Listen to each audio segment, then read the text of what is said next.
History of Uttar Pradesh.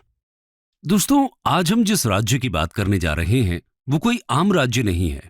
वैसे आम तो कोई राज्य नहीं, सभी राज्यों की अपनी अपनी विशेषता है, लेकिन ये राज्य भारत में होने वाली किसी भी बात या घटना पर सबसे ज्यादा सुर्खियों में रहता है।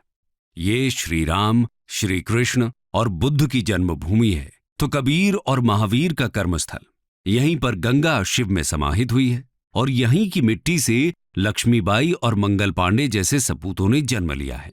इस राज्य की धरती ने भारत को सबसे ज्यादा प्रधानमंत्री दिए हैं। कहा जाता है कि दिल्ली की सत्ता की राह इसी राज्य से होकर गुजरती है। ये राज्य देश की राजनीति की दिशा और दशा तय करता है, तो वहीं आर्थिक मुद्दों में भी ये सबसे आगे है। ये अपनी गंगा जमुनी तहजीब और अपनी नजाकत के लिए सारी दुनिया में फेमस है। दोस्तों, हम बात कर रहे हैं उत्तर प्रदेश की। भारत के उत्तर मध्य में बसा उत्तर प्रदेश भारत का सबसे अधिक आबादी वाला और चौथा सबसे बड़ा राज्य है। ये राज्य जितना नएपन से भरा है उतना ही ऐतिहासिक भी है। उत्तर वैदिक काल में इसे ब्रह्म ऋषि देश या मध्य देश के नाम से जाना जाता था। ये वैदिक काल के कई महान ऋषि मुनियों जैसे भारद्वाज, गौतम, याज्ञवल्क्य, वशिष्ठ, विश्वामित्र और वाल्मीकि आदि की तपोभूमि रहा। आर्यों की कई पवित्र पुस्तकें भी यहीं लिखी गई। भारत के दो महान महाकाव्यों रामायण और महाभारत की कथा भी इसी क्षेत्र पर आधारित है। उत्तर प्रदेश का इतिहास लगभग 4000 वर्ष पुराना है। जब आर्यों ने इस सरजमीन पर कदम रखा और वैदिक सभ्यता का आरंभ हुआ, तभी से यहाँ का इतिहास मिलता है। आर्य सिंधु और सतलज के मैदानी भागों से यमुना और गंगा के मैदानी भाग की ओर बढ़े। इन्होंने यमुना और गंगा के मैदानी भाग और घाघरा क्षेत्र को अपना घर बनाया। इन्हीं आर्यों के नाम पर भारत देश का नाम आर्यवर्त अथवा भारतवर्ष पड़ा। गंगा के मैदान के बीचों बीच अपनी स्थिति के कारण उत्तर प्रदेश समूचे उत्तरी भारत के इतिहास का केंद्र बिंदु रहा है। उत्तर प्रदेश का इतिहास बेहद प्राचीन और बेहद दिलचस्प है। आज हम आपको उत्तर प्रदेश के उस इतिहास से रूबरू कराएंगे जिसके बारे में किताबों में बहुत कम जानकारी है। तो आइए चलते हैं उत्तर प्रदेश के ऐतिहासिक सफर पर। Ancient history of Uttar Pradesh. Uttar Pradesh के ऐतिहासिक पन्नों को पलटें तो हम पाते हैं कि इसकी शुरुआत पुरातात्विक काल से होती है। पुरातात्विक अन्वेषणों ने अब के उत्तर प्रदेश की प्रागैतिहासिक सभ्यता पर नई रोशनी डाली है। प्रतापगढ़ में पाई गई मानव खोपड़ियों के अवशेष लगभग 10,000 ईसा पूर्व के हैं।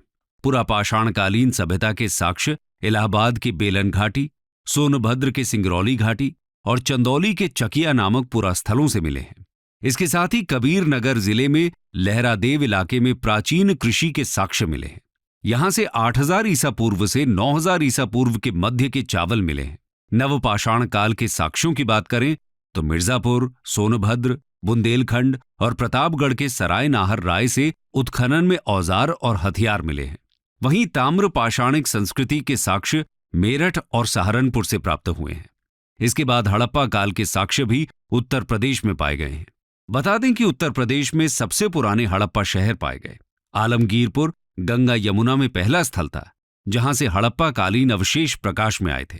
इसके अलावा मेरठ, सहारनपुर, जौनपुर, आगरा, अलीगढ़, हरदोई, मुजफ्फरनगर, बदायूं, मथुरा, फैजाबाद, एटा, बरेली, वाराणसी, सहारनपुर, मथुरा, कन्नौज, बुलंदशहर, बलिया और इलाहाबाद में भी हड़प्पा कालीन सभ्यता के साक्ष्य मिले हैं।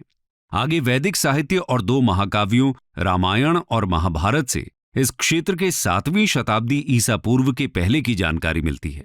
वैदिक साहित्य गंगा के मैदान का वर्णन करते हैं, वहीं महाभारत की पूरी गाथा हस्तिनापुर के आसपास घूमती है, जबकि रामायण में भगवान राम का जन्मस्थान अयोध्या है। देखा जाए तो उत्तर प्रदेश में एक व्यवस्थित इतिहास की शुरुआत 6ठी शताब्दी ईसा पूर्व के अंत में होती है, जब उत्तर भारत में 16 महाजनपद वर्चस्व के लिए संघर्ष कर रहे थे। उन 16 महाजनपदों में से 8 महाजनपद आधुनिक उत्तर प्रदेश में मौजूद थे, जिनके नाम है कुरु, पांचाल, काशी, कौशल, शूरसेन, चेदी, वत्स और मल्ल। इसी दौरान उत्तर प्रदेश ने भगवान बुद्ध के आगमन और बौद्ध धर्म के प्रसार को देखा। यहीं पर गौतम बुद्ध ने अपना अधिकांश सन्यासी जीवन व्यतीत किया था। भगवान बुद्ध ने उत्तर प्रदेश के सारनाथ में अपना पहला उपदेश दिया था। चौखंडी स्तूप यहां उस स्थान को चिन्हित करता है जहां भगवान बुद्ध अपने शिष्यों से मिले थे। इसी कारण उत्तर प्रदेश को बौद्ध धर्म का पालना कहते हैं। वहीं अगर हम शासकों की बात करें तो पहली शताब्दी से छठी शताब्दी ईस्वी तक उत्तर प्रदेश मौर्य, कुषाण, गुप्त, वर्धन वंश, गुर्जर प्रतिहार के शासकों के नियंत्रण में रहा। उत्तर प्रदेश का विकास मौर्य सम्राट चंद्रगुप्त प्रथम 330 से 380 ईसा पूर्व के काल में देखने को मिला। इसके बाद 268 से 232 ईसा पूर्व तक सम्राट अशोक ने यहां पर अपने साम्राज्य का विस्तार किया। अशोक काल के दौरान कला और वास्तुकला अपने चरम पर थे। सम्राट अशोक के बौद्ध धर्म को अपनाने के बाद उन्होंने बड़े पैमाने पर बौद्ध स्तूपों और मूर्तियों का निर्माण करवाया। इस काल में कला का एक नया अध्याय शुरू हुआ। पहली शताब्दी ईस्वी में कुषाणों ने एक ऐसे विस्तृत साम्राज्य की स्थापना की जिसमें उत्तरी भारत के अधिकांश भाग के अतिरिक्त मध्य एशिया के कुछ प्रदेश भी शामिल थे। भारतीय संस्कृति के इतिहास में कुषाण काल का अत्यंत महत्वपूर्ण स्थान है। कुषाणों के संरक्षण में भारत ने धर्म, कला, साहित्य, दर्शन आदि के क्षेत्र में अत्यधिक उन्नति की। कुषाण शासकों के प्रयासों से ही भारतीय सभ्यता और संस्कृति के प्रसार के लिए मध्य और पूर्वी एशिया के द्वार खुले। कुषाणों ने उन परिस्थितियों में लगातार 2 सदियों तक उत्तर प्रदेश सहित उत्तर भारत पर शासन किया। कुषाण काल में मथुरा कला का विस्तार हुआ। मथुरा कुषाण नरेशों की राजधानी रही है। साथ ही वो उत्तर भारत का एक बड़ा व्यापारिक केंद्र भी रहा है। कुषाण शासक कनिष्क, हुविष्क और वासुदेव का शासनकाल मथुरा कला का स्वर्णिम काल रहा है। इसके बाद गुप्त साम्राज्य का शासन रहा। गुप्त वंश के शासक समुद्रगुप्त ने लगभग 330 से लेकर 380 ईस्वी तक इस सरजमीं पर शासन किया। उनके बाद चंद्रगुप्त द्वितीय ने लगभग 380 से लेकर 415 ईस्वी तक यहां पर राज किया। गुप्त काल के दौरान ही हिंदू कला का भी काफी विकास हुआ। गुप्त साम्राज्य को तोड़ने वाले हूणों के आक्रमण के बाद गंगा यमुना दोआब ने कन्नौज का उदय देखा। एक अन्य प्रसिद्ध शासक हर्षवर्धन ने 606 से लेकर 647 ईस्वी तक उत्तर प्रदेश पर शासन किया। इन्होंने कन्नौज के पास स्थित अपनी राजधानी से समूचे उत्तर प्रदेश, बिहार, मध्य प्रदेश, पंजाब और राजस्थान के कुछ हिस्सों पर शासन किया। हर्षवर्धन के शासनकाल के दौरान कन्नौज साम्राज्य अपने चरमोत्कर्ष पर पहुंच गया था। हर्षवर्धन की मृत्यु के तुरंत बाद उनका साम्राज्य कई राज्यों में बिखर गया, जिसके बाद इस क्षेत्र पर नियंत्रण करने के लिए त्रिकोणीय संघर्ष विकसित हुआ, जिसमें पश्चिम और उत्तर क्षेत्र से गुर्जर प्रतिहार साम्राज्य, पूर्व से बंगाल के पाल साम्राज्य और दक्षिण में दक्कन में आधारभूत राष्ट्रकूट साम्राज्य शामिल थे। गुर्जर प्रतिहार शासक वत्सराज ने कन्नौज के नियंत्रण के लिए पाल शासक धर्मपाल और राष्ट्रकूट राजा दंती दुर्ग को सफलतापूर्वक चुनौती दी और पराजित कर 2 राजछत्रों पर कब्जा कर लिया। मध्यकाल में उत्तर प्रदेश मुस्लिम शासकों के अधीन हो गया था, जिससे हिंदू और इस्लाम धर्म के पास आने से एक नई मिलीजुली संस्कृति का विकास हुआ। आइए जानते हैं उत्तर प्रदेश के मध्यकाल को। Medieval history of Uttar Pradesh. Bharat में 1000 से 1030 ईस्वी तक मुसलमानों का आगमन हो चुका था, लेकिन उत्तरी भारत में 12वीं शताब्दी के अंतिम दशक के बाद ही मुस्लिम शासक स्थापित हुए, जब मोहम्मद गौरी ने गहड़वाल राजवंश और दूसरे शासकों को हराया।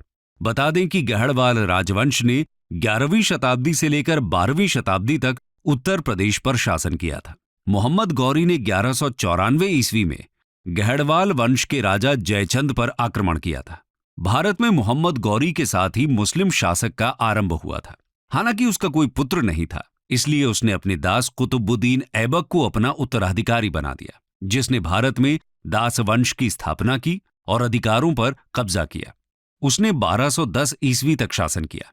मोहम्मद जलालुद्दीन खिलजी ने दास वंश के अंतिम सुल्तान को उखाड़ फेंका और दिल्ली के सुल्तानों का खिलजी वंश स्थापित किया, जिसने 1290 से 1320 ईस्वी तक शासन किया। खिलजी वंश के बाद गयासुद्दीन तुगलक ने तुगलक वंश की स्थापना की। खिलजी और तुगलक साम्राज्य में उत्तर प्रदेश भी शामिल था। तुगलक वंश के पतन के बाद शर्की वंश की स्थापना हुई। शर्कियों ने जौनपुर को अपनी राजधानी बनाया, जो 1 शताब्दी से कम समय तक रही। इस वंश को 1479 ईस्वी में सुल्तान बहलोल लोदी ने पराजित किया। 1414 से 1526 ईस्वी तक दिल्ली की बागडोर सैयद और लोदी राजाओं के हाथों में रही। सिकंदर लोदी के शासनकाल के दौरान 1504 ईस्वी में आगरा को उपराजधानी का दर्जा दिया गया। सिकंदर लोदी के बाद इब्राहिम लोदी आगरा की गद्दी पर बैठा। लगभग 600 सालों तक अधिकांश भारत की तरह उत्तर प्रदेश पर भी किसी न किसी मुस्लिम वंश का शासन रहा, जिनका केंद्र दिल्ली या उसके आसपास था। तैमूर और चंगेज खान के वंशज बाबर ने 1526 ईस्वी में दिल्ली के सुल्तान इब्राहिम लोधी को हराया और सर्वाधिक सफल मुस्लिम वंश मुगल वंश की नींव रखी। इस साम्राज्य ने 200 सालों से भी अधिक समय तक उपमहाद्वीप पर शासन किया, जो अफगानिस्तान से बांग्लादेश तक फैला हुआ था, जिसकी शक्ति उत्तर प्रदेश में केंद्रीकृत थी। चौसा के युद्ध में मुगल राजा हुमायूं को सूरी वंश के राजा शेर शाह सूरी ने हराया और उत्तर प्रदेश पर सूरी वंश का राज शुरू हो गया। शेर शाह सूरी और इस्लाम शाह सूरी ने अपनी राजधानी के रूप में ग्वालियर से शासन किया। इस्लाम शाह सूरी की मृत्यु ने हेमू के लिए दिल्ली पर शासन करने का रास्ता खोल दिया। पानीपत की दूसरी लड़ाई में मुगल वंश के सबसे प्रमुख राजा अकबर ने हेमू से सत्ता छीन ली और एक बार फिर दिल्ली पर मुगलों का शासन शुरू हुआ। इस साम्राज्य का महानतम काल अकबर से लेकर औरंगजेब और आलमगीर का काल था। इनमें सबसे प्रमुख शासक अकबर था, जिसका शासनकाल 1556 से 1605 ईस्वी तक था, जिन्होंने आगरा के पास नई शाही राजधानी फतेहपुर सीकरी का निर्माण किया। उनके पोते शाहजहां, जिनका शासनकाल 1628 से 1658 ईस्वी तक था, उन्होंने आगरा में अपनी बेगम की याद में ताजमहल बनवाया, जो अपनी आर्किटेक्चरल डिजाइन के लिए विश्व भर में प्रसिद्ध है। शाहजहां ने आगरा और दिल्ली में भी आर्किटेक्चर की दृष्टि से कई इमारतें बनवाई थी।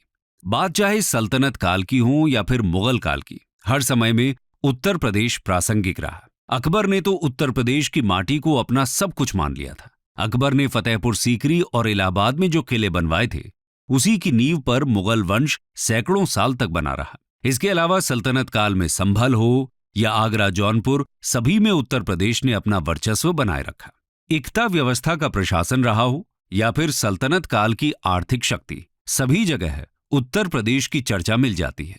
मुगल साम्राज्य ने उत्तर प्रदेश में हिंदू और मुस्लिम संस्कृति से मिलीजुली एक नई संस्कृति का विकास किया। इस संस्कृति के जन्मदाता अकबर ही थे, जिन्होंने बिना किसी भेदभाव के अपने दरबार में आर्किटेक्चरल, लिटरेचर, पेंटिंग और म्यूजिक एक्सपर्ट्स को नियुक्त किया था।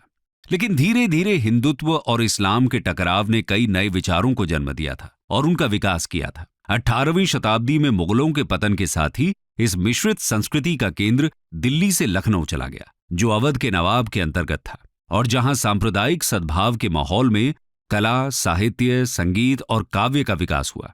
जब उत्तर प्रदेश आधुनिक भारत के पड़ाव पर पहुंचा, तो उत्तर प्रदेश का अलग ही रूप देखने को मिला। यहीं से उत्तर प्रदेश ने अपने लिए अलग कहानी लिखनी शुरू कर दी। चलिए जानते हैं उत्तर प्रदेश का आधुनिक इतिहास। Modern history of Uttar Pradesh. 1707 में औरंगजेब की मृत्यु के पश्चात अगले 50 सालों तक दिल्ली की गद्दी पर कुल 8 मुगल शासकों ने शासन किया। 1757 तक वर्तमान उत्तर प्रदेश में 5 स्वतंत्र राज्य स्थापित हो चुके थे।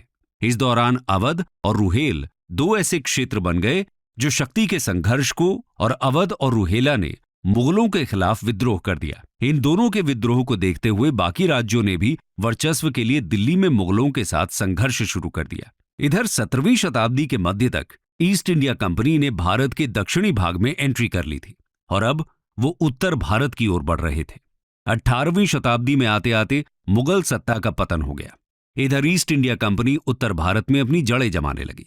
उसने शुरुआत में विभिन्न साम्राज्यों से शक्तियां छीनकर उन्हें बंगाल प्रेसिडेंसी के तहत एकजुट कर दिया। इसमें नवाबों के प्रांत अवध, ग्वालियर के सिंधिया और नेपाल के गोरखा शामिल थे। 1834 में ईस्ट इंडिया कंपनी ने उत्तर पश्चिमी प्रांतों को बंगाल प्रेसिडेंसी से अलग कर दिया और एक नई प्रेसिडेंसी का निर्माण किया, जिसे आगरा प्रेसिडेंसी कहा गया। सन 1857 की क्रांति की शुरुआत भी उत्तर प्रदेश के मेरठ शहर से ही हुई थी। ये क्रांति लगभग 1 साल तक चली और धीरे धीरे पूरे उत्तर भारत में फैल गई। इस क्रांति को भारत का पहला स्वतंत्रता संग्राम नाम दिया गया। इस संग्राम में झांसी की रानी लक्ष्मीबाई, अवध की बेगम हजरत महल, बख्त खान, नाना साहेब, तात्या टोपे आदि अनेक देशभक्तों ने भाग लिया। ईस्ट इंडिया कंपनी को भारत का शासन ब्रिटिश ताज को सौंपना पड़ा। 1880 ईस्वी के बाद भारतीय राष्ट्रवाद के उदय के साथ उत्तर प्रदेश का प्रांत स्वतंत्रता आंदोलन में भी सबसे आगे रहा। इस प्रदेश ने भारत को मोतीलाल नेहरू, मदन मोहन मालवीय, जवाहरलाल नेहरू और पुरुषोत्तम दास टंडन जैसे महत्वपूर्ण राष्ट्रवादी राजनैतिक नेता दिए। सन 1902 में नॉर्थ वेस्ट प्रोविंस का नाम बदलकर United province of Agra and Awadh कर दिया गया। आम बोलचाल में इसे यूपी कहा जाने लगा। सन 1920 में प्रदेश की राजधानी को इलाहाबाद के स्थान पर लखनऊ बना दिया गया और प्रदेश का उच्च न्यायालय इलाहाबाद में ही बना रहा और लखनऊ में उच्च न्यायालय की एक हाईकोर्ट बेंच स्थापित की गई। इसी दौरान भारत में ब्रिटिश साम्राज्य की नींव हिलाने के लिए महात्मा गांधी ने असहयोग आंदोलन शुरू किया, जो धीरे धीरे पूरे संयुक्त प्रांत में फैल गया। लेकिन चौरी चौरा गांव में हुई हिंसा के कारण महात्मा गांधी को असहयोग आंदोलन रोकना पड़ा। इसके साथ ही संयुक्त प्रांत मुस्लिम लीग की राजनीति का भी केंद्र रहा। ब्रिटिश काल के दौरान इन्हीं प्रांतों में सबसे अधिक रेलवे, नहर और संचार के साधनों का व्यापक विकास हुआ। अंग्रेजों ने यहां आधुनिक शिक्षा और वेस्टर्न कल्चर को भी बढ़ावा दिया। इसी के तहत यहां पर 1921 में लखनऊ विश्वविद्यालय की स्थापना हुई। बाद में 1935 में इसका संक्षिप्त नाम यूनाइटेड प्रोविंसेस प्रचलित हो गया। 1947 में भारत को अंग्रेजों से आजादी मिली और यूनाइटेड प्रोविंसेस एक नए लोकतांत्रिक भारत का महत्वपूर्ण एडमिनिस्ट्रेटिव यूनिट बन गया। 2 साल बाद इसकी सीमा के पास स्थित टिहरी गढ़वाल और रामपुर स्वतंत्र राज्यों को यूनाइटेड प्रोविंसेस में शामिल कर लिया गया। 24 जनवरी 1950 को गवर्नमेंट ऑफ इंडिया एक्ट 1935 के तहत यूनाइटेड प्रोविंसेस का नाम बदलकर उत्तर प्रदेश कर दिया गया था। लेकिन सन 2000 में उत्तर प्रदेश का विभाजन कर एक नए राज्य उत्तराखंड की स्थापना की गई। दरअसल उत्तर प्रदेश के गठन के तुरंत बाद राज्य के हिमालयी क्षेत्रों में अशांति विकसित हो गई थी। इस क्षेत्र के लोगों को लगा कि इतनी ज्यादा जनसंख्या और इतने बड़े एरिया के कारण लखनऊ में बैठी सरकार उन पर ध्यान नहीं देगी और उनकी देखरेख नहीं कर सकेगी। व्यापक बेरोजगारी, गरीबी और अपर्याप्त बुनियादी ढांचे ने उनके असंतोष में योगदान दिया। 1990 के दशक में एक अलग राज्य की उनकी मांग में तेजी आई।